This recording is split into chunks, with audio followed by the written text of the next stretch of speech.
Hello friends, welcome back to my channel dinner রান্নাঘর। আজকে আমি তোমাদের করে দেখাবো খাসির মাংস। তো যেভাবে আমি আর কি বাড়িতে খুব সাধারণ প্রসেসেই রান্না করি, তো সেইভাবেই আমি তোমাদেরকে করে দেখাচ্ছি। রেসিপিটা খুব ভালো হয়েছিল খেতে, তাই জন্য কিন্তু তোমাদের সাথে আমি এটা শেয়ার করে নিলাম। তো খাসির মাংস আলু দিয়ে একটা ঝোল বানাবো, চলো দেখে নিই কীভাবে আমি বানিয়েছি। তো এখানে আমি 500 গ্রাম মতন মাটন নিয়ে নিয়েছি, তাতে আমি দিয়ে নিলাম 1 টেবিল চামচ লবণ। আর এটা কিন্তু আমি মিনিমাম 5 থেকে 6 ঘন্টা মাখিয়ে রেখে দিয়েছিলাম। আর দিয়ে নিলাম 50 গ্রাম মতন টক দই, আর দিয়ে নিলাম কিছুটা সর্ষের তেল, আর দিয়ে নেব এখানে লঙ্কার গুঁড়ো। এই সমস্ত উপকরণ দিয়ে আমি কিন্তু এটা সকালে মাখিয়েছি, আর রাতে কিন্তু এটা আমি রান্না করেছি। এইভাবে মাখিয়ে রাখার ফলে কিন্তু মাংসটাও খুব তাড়াতাড়িও গলে যায়, আর মাংসর ভেতর পর্যন্ত সব রকম মশলা ঢোকে, লবণটাও ঢোকে, আর খেতেও কিন্তু খুব টেস্টি হয়। তো এইভাবে মাখিয়ে তোমরাও ফ্রিজে রেখে দেবে। মিনিমাম যদি হাতের সময়ও না থাকে তাহলে আধা ঘন্টা থেকে 1 ঘন্টা পর্যন্ত রাখতেই হবে। তারপরে নিয়ে নিলাম এখানে একটা কড়াই, আর কড়াইয়ের মধ্যে বেশ খানিকটা সর্ষের তেল নিয়ে নিচ্ছি।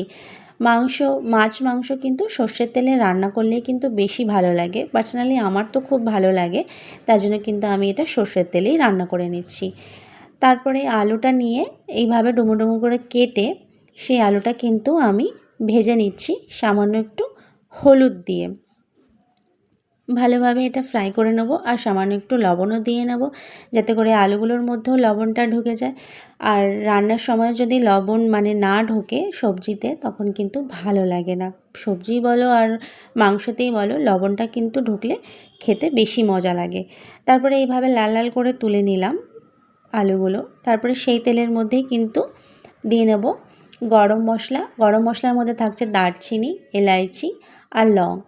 এটা দিয়ে একটু ফ্রাই করে কিন্তু দিয়ে নেব পেঁয়াজগুলো বেশ আমি স্লাইস করে একদম কেটে নিয়েছি দেখতে পারলে, আর একদম লাল লাল করে একটু ভেজে নেব।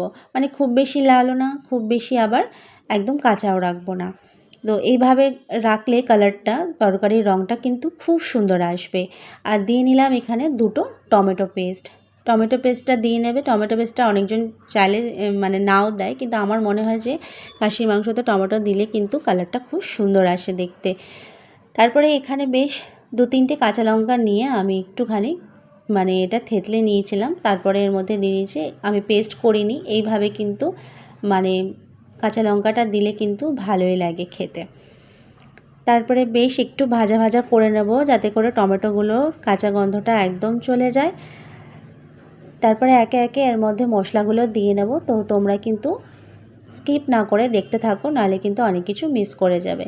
দিয়ে নিলাম 1 টেবিল চামচ আদা রসুন পেস্টটা দিয়েও কিন্তু আমি ভালোভাবে একটু ভেজে নিলাম। তারপরে কিন্তু এর মধ্যে মাংসটা দিয়ে দেব। সেই ম্যারিনেট করা মাংসটা দিয়ে নিয়ে কিন্তু বেশ ভালো করে এখন কষাতে থাকবো বা ভাজতে থাকবো। তোমাদের যদি আমার রান্নাগুলো ভালো লাগে তাহলে কিন্তু অবশ্যই লাইক কমেন্ট করে জানিও। তোমাদের লাইক কমেন্ট কিন্তু আমাকে উৎসাহিত করে আরও একটা নতুন রান্না করে তোমাদের সামনে ভিডিওতে তুলে ধরি।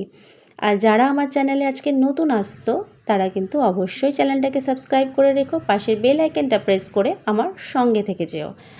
আর এর মধ্যে দিয়ে নিলাম এখন আমি কাশ্মীরি লঙ্কার গুঁড়ো 1 টেবিল চামচ, ধনে গুঁড়ো 1 টেবিল চামচ, জিরে গুঁড়ো 1 টেবিল চামচ, আর দিয়ে নিলাম কিন্তু গরম মশলার গুঁড়োটা কিন্তু 1 টেবিল চামচের একটু কম দিয়েছি।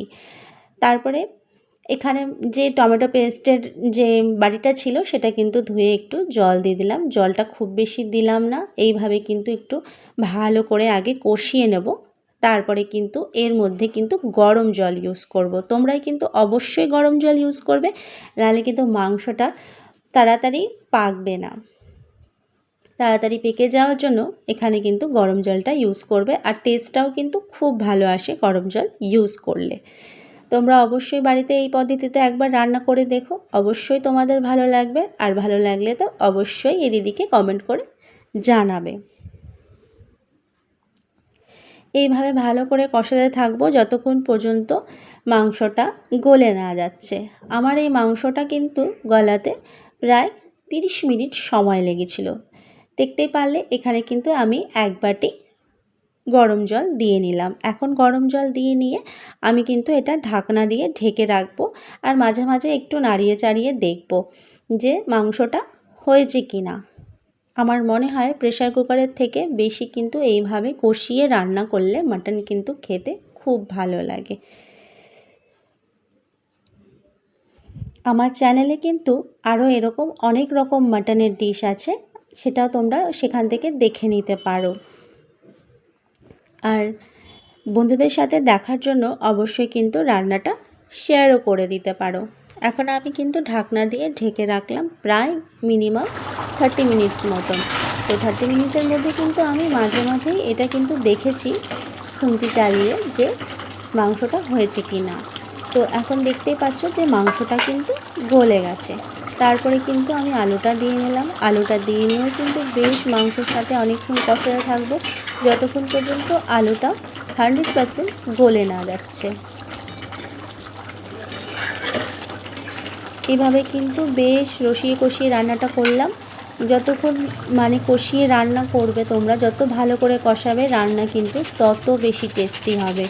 আর নামানোর আগে আমি কিন্তু এখানে গরম মশলা ইউজ করিনি, আমি কিন্তু এখানে ইউজ করলাম জয়ফলের গুঁড়ো। তো অবশ্যই কিন্তু এই জয়ফলের গুঁড়োটা দিবে। জয়ফলের গুঁড়োটা দিলে কিন্তু টেস্টটা আরও ইনক্রিজ হয়ে যায়, আর খেতেও কিন্তু খুব ভালো লাগে। এই রান্নাটা, এই কষাটা তোমরা লুচির সাথে, পরোটার সাথে, রুটির সাথে, ভাতের সাথে, ফ্রাইড রাইসের সাথে যে কোনোর সাথেই কিন্তু এই মাটন কষা চলে যায়। তো আজকের রান্না কিন্তু এই পর্যন্তই। নেক্সট আসবো অন্য কোনো রান্না নিয়ে। ততক্ষণ সবাই সুস্থ থেকো, ভালো থেকো। Thanks for watching.